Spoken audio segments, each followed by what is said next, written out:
Время больших анонсов продолжается. Меньше чем через неделю, всего за пару дней до годовщины войны, планируется целый парад ярких событий. Сперва, 21 числа, Путин огласит свое послание Федеральному собранию. А уже на следующий день нас ожидает внеплановое заседание Государственной Думы и Совета Федерации, митинг-концерт в Лужниках, а чтобы уж совсем никто не заскучал, визит глав очередной пары квазигосударств в Москву, Абхазии и Южной Осетии. Так что можно уже морально готовиться к новым громким заявлениям и угрозам, которыми Путин и его окружение любят разбрасываться по поводу и без. Надо сказать, что пока мы слышим гораздо меньше апокалиптических прогнозов, чем раньше. Раньше, перед каждым выступлением Путина, все гадали, чего еще ужасного россиянам объявят сегодня. Всеобщую мобилизацию, закрытие границ, военное положение, а может быть ядерный удар.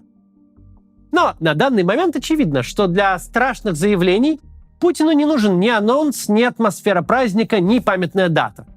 Что он сообщает россиянам о планах угробить очень много людей, как клерк из МФЦ обычно говорит о задержке с кадастровой справкой. Буднично бубнит себе под нос в кабинете без окон. Здесь возникает вопрос. Если никаких важных заявлений сделано, скорее всего, не будет, то зачем тогда вообще этот сыр-бор? Путин не Лукашенко, у которого скорее батарейка в микрофоне сядет, чем экспромт закончится. Говорить от себя Путин не умеет и не любит. Мы по пальцам можем пересчитать случаи, когда он выступал со сцены большого митинга. За четверть века от силы 10 раз. А уж после эпидемии ковида его самоизоляция и социофобия стали настоящим мемом. И тут вдруг, уже в 3-й раз за последние 12 месяцев, у царя проснулось желание выйти на площадь перед народом.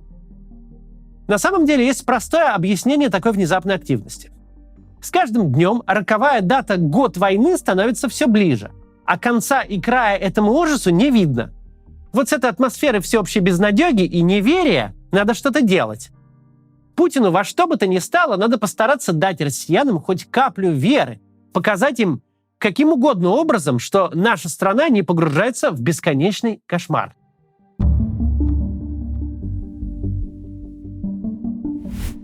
У ада есть два главных свойства. Во-первых, это муки, боли, страдания. Во-вторых, они бесконечные. И главный ужас ада как раз в том, что ты мучаешься вечно.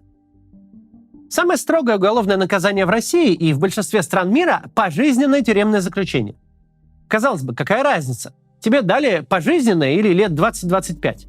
Пережить такой срок, особенно в российской тюрьме, практически невозможно. Тем не менее, даже 25 лет заключения – это лучше, чем пожизненное. Просто потому, что это четко обозначенный срок.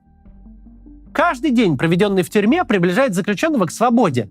Это призрачный шанс, но это шанс. А без надежды на хороший финал сложно заставить человека во что-то поверить. И Путин это понимает. Он у власти скоро 24 года как, и все это время ему удавалось выруливать из любых катастрофических ситуаций, куда он сам себя загонял. Все и всегда, так или иначе, сходило ему с рук. Что было в ту же пандемию ковида? Парочка обещаний, парочка громких заявлений и приказа раздать всем денег. Россияне жалуются, что им пособий там не выплатили, что с работы их уволили и денег работодатель не платит. И тут Путин появляется на экране телевизора и ругает нерадивых губернаторов. Градус паники снижается, все надеются на скорое получение средств и успокаиваются. А там, глядишь, и пандемия сама собой закончится. Но война – это тебе не болезнь, от которой население может привиться и жить спокойно. Сейчас тактика забить болт и подождать, пока само пройдет, не сработает. Сейчас даже самые преданные сторонники войны видят, что у Путина закончились варианты и обещания. Массовые обстрелы городов и инфраструктуры были, мобилизация была. Даже масштабное наступление, о котором так долго говорили, уже началось, но как-то вообще не впечатляет. Это с нашей с вами точки зрения война выглядит как бессмысленный кровавый кошмар. Но со стороны тех, кто ждет от войны какого-то результата, это выглядит как безрезультатная возня без конца и края, у которой нет ни цели, ни внятного регламента. Если на продвижение на фронте, равное среднему перегону в московском метро, у вас уходят 2 месяца и тысячи солдат убитыми и ранеными, то никто из ныне живущих никакого финала не застанет точно. А Путин тем временем сам подливает масло в огонь. Мы воюем с НАТО, с Западом, против нас весь мир. Такие заявления могут сработать только если нужно по-быстрому оправдаться за провал и объяснить, почему Киев все еще не взят и не назначен столицей Украинской области Российской Федерации. Но сама по себе война с НАТО – это ж чудовищный посыл, который вряд ли кого-то успокоит. Сейчас обсудим, почему, и дальше о предстоящих событиях поговорим. Сначала небольшое некоммерческое объявление. Посмотрите, оно важное. Число покинувших свою страну украинцев идет на миллионы.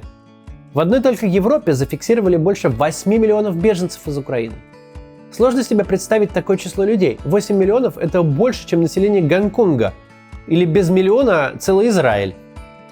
Часто беженцы оказываются в другой стране не только без знания местного языка, но и не владея даже базовым английским. Именно эту проблему старается решить волонтерский проект Samantha Smith's Group. Он помогает украинцам, покинувшим из-за войны свой дом, выучить английский и другие языки онлайн и начать уверенно ими пользоваться. Это не быстро, поэтому проект ориентирован на долгосрочную помощь. Волонтеры учат беженцев прикладному языку. Как записаться к врачу, поговорить со школьными учителями ребенка, найти работу или друзей. Сейчас в Samantha Smith's Group работают более 600 волонтеров и занимаются более 2000 украинцев. Еще 700 украинских граждан находятся в листе ожидания. У большинства из них нет другой возможности выучить язык, кроме как онлайн, но ресурсы движения ограничены. Поэтому сейчас проект особенно активно ищет волонтеров, в основном учителей английского языка, но также испанского, французского и немецкого. Также нужны координаторы для формирования группы и административной помощи. Чтобы стать координатором, знания английского или украинского не нужно, только свободное время и желание помогать. Став волонтером, вы окажетесь в комьюнити, которое говорит на русском, украинском и английском языках. Комьюнити, состоящее из людей из разных стран мира. Для учителей проекта доступны регулярные вебинары, методическая помощь, спикинг-клубы. Для координаторов группа по изучению языков и профессиональные воркшопы. У проекта также есть и свой психолог. Если вы готовы помогать, заполните, пожалуйста, анкету по ссылке в описании.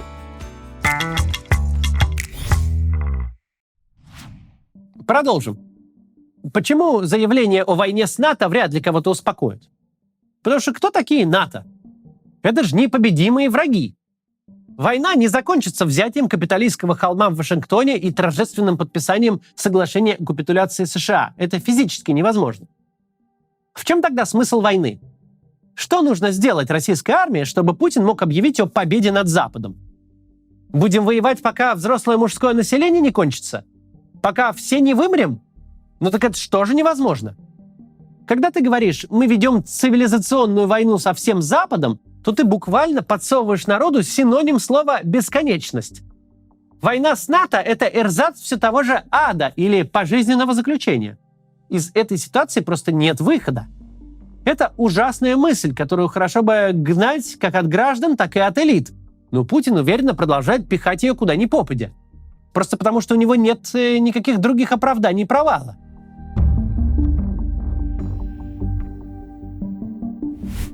Именно поэтому к годовщине начала войны мы аж третий раз увидим Путина на трибуне массового митинга. Он снова попытается продать людям надежду на то, что у этого ужаса есть какой-то финал, что есть какие-то достижения на фронте, что есть цели, к которым наша армия смело стремится и которых вот-вот достигнет. Мы уже видели это. 18 марта на концерте в Лужниках Путин, стоя посреди стадиона, громко объяснял россиянам, что спецоперация идет строго по плану. На русский язык это переводится как? Примерно так. Не верьте глазам своим, верьте в мой фарт. Я на самом деле знаю, что делаю. Потом 30 сентября он торжественно подписал никому не нужные бумажки и объявил о присоединении полузахваченных украинских территорий. На тот же русский это переводится так.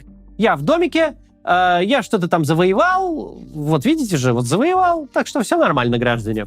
Давайте остановимся, где были, и разойдемся, хорош уже. С вероятностью довольно высокой, в этот раз мы услышим нечто похожее. Граждане, на самом деле у меня есть план «Б», просто вам я его не скажу.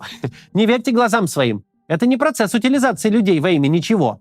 Это все не идет к тому, что я продолжу волна за волной забрасывать людей на фронт, а вы продолжите изучать сельскую местность Донецкой области. Отсюда и берется такой градус анонсов перед каждым выступлением Путина. Чем ближе к роковой дате, тем больше будут подогревать публику, тем больше будет вбрасываться сценариев апокалипсиса. Все для того, чтобы ожиданием зловещих перспектив замаскировать отсутствие смысла. Для того, чтобы публика не подумала, а что это вообще было-то? Но подумала, а мог бы ведь и бритвой полоснуть. Прям завтра и прям вот вообще всех погнать на штурм Угледара не планируется. Ну и слава богу. Ровно на том же и тех же принципах строились два предыдущих больших и пафосных появления Путина за год войны. Ничего хорошего не сказал, но и не сказал ничего ужасного, и на том спасибо. В некотором роде обман ужасных ожиданий – это подмена надежды. Чем более ужасные перспективы вам нарисовали, тем лучшей новостью для вас станет обычная пустая номенклатурная речь. Отсутствие ужасных новостей – само по себе надежда на новости хорошие. Существует и вероятность, что 21 и 22 февраля станут датами нового перелома и нового поворота нашей жизни, прям вниз с обрыва. Существует ли вероятность, что самые мрачные предсказания сбудутся? Конечно, существует.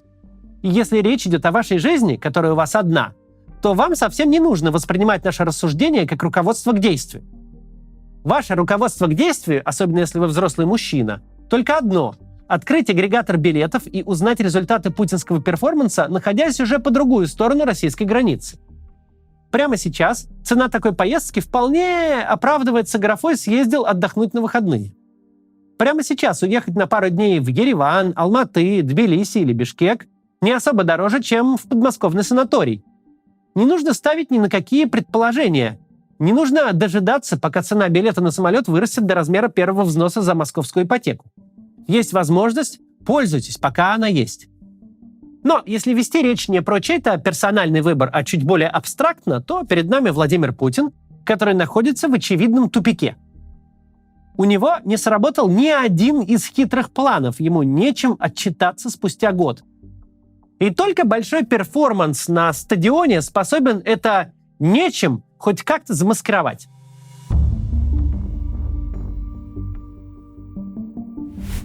Путин – вечный реконструктор, большой любитель поговорить про историю, про памятники, символы, про победы, к которым не имеет никакого отношения. И вот он снова готовится устроить потешный День Победы. В Москве будут песни, пляски, шутки и прибаутки, заявления о непобедимой российской армии. А под Сватово, у Бахмута и по всем направлениям, где российская армия пытается людскими волнами прорвать украинскую оборону, тела еще совсем недавно живых людей будут вмерзать в грязь. Владимир Путин собирался попасть в учебники истории, и он, безусловно, там окажется. Таким сюжетам авторы учебников обычно уделяют целую главу. Как солдаты бессмысленно гибнут, а в нескольких сотнях километров столица и правитель воюющей страны гуляют. Гуляют и празднуют неведомую, воображаемую победу. Современные политологи называют путинский режим гибридной или информационной автократией, электоральной автократией. Но историки будут описывать нашу эпоху совсем иначе.